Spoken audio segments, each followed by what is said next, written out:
Vous écoutez Tout comprendre avec OpenBee, le podcast qui éclaire les dirigeants des TPE et PME sur les enjeux numériques de demain. Série actuelle, la sécurité documentaire. Bonjour. Aujourd'hui, on aborde un sujet critique, la sécurité des données.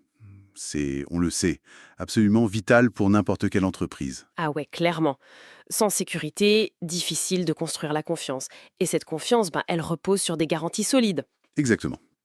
Et c'est là qu'intervient notre sujet du jour, la certification ISO 27001.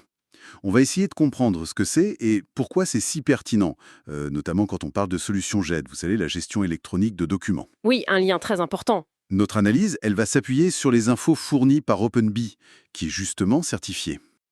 On avait déjà un peu parlé de sécurité pour les solutions GED, mais là, on zoome vraiment sur ISO 27001. Bonne idée. L'objectif, c'est simple. Comprendre ensemble ce qu'implique cette norme internationale, son rôle aussi dans le contexte actuel, je pense par exemple à la réforme de la facture électronique, et puis quelles garanties elle offre concrètement, toujours selon la perspective d'OpenBee. On décortique ça, allons-y. Alors, ISO 27001, pour commencer, c'est la norme internationale de référence pour ce qu'on appelle les systèmes de management de la sécurité de l'information, les SMSI. SMSI, d'accord. Voilà.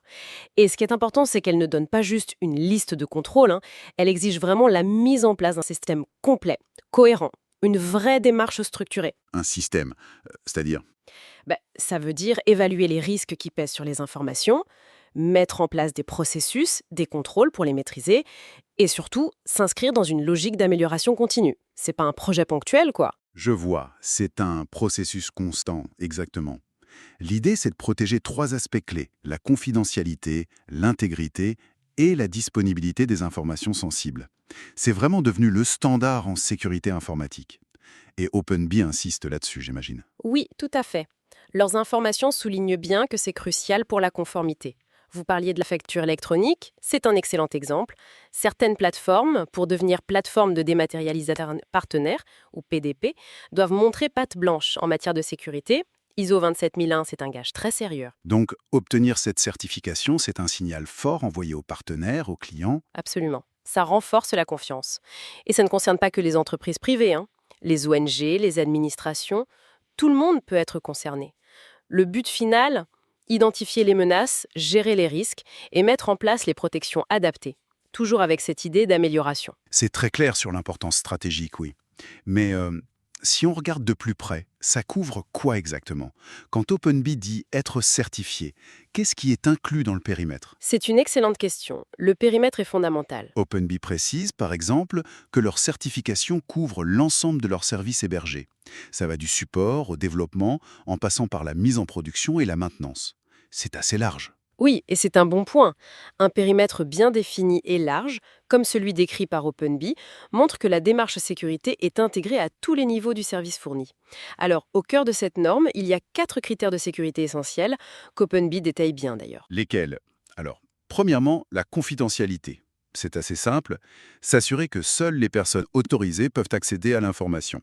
Empêcher les accès non désirés. Logique. Deuxièmement, l'intégrité.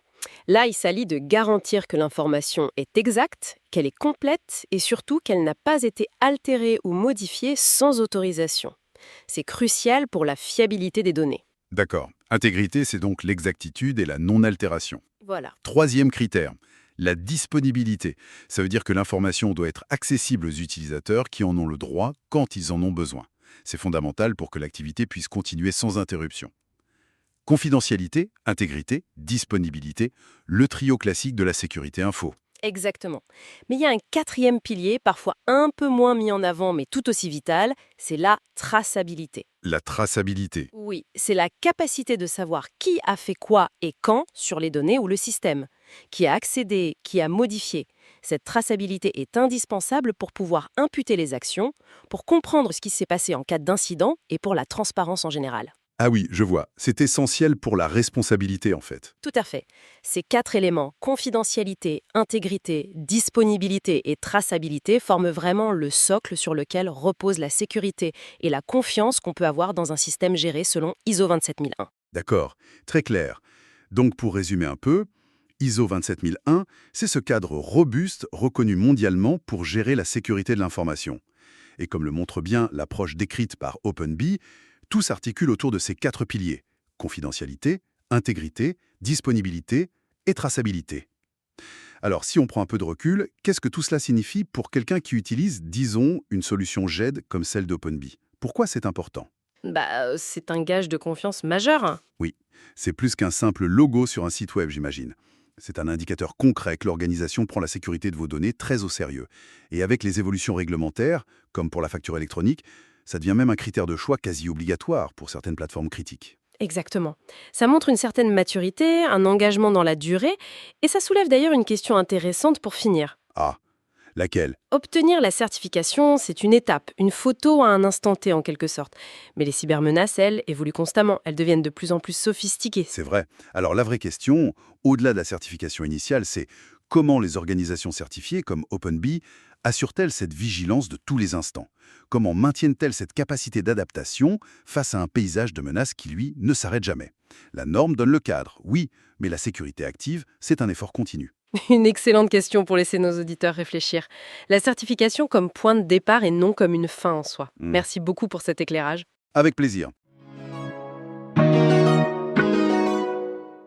Si cet épisode vous a été utile, pensez à vous abonner pour ne rien manquer des prochains sujets.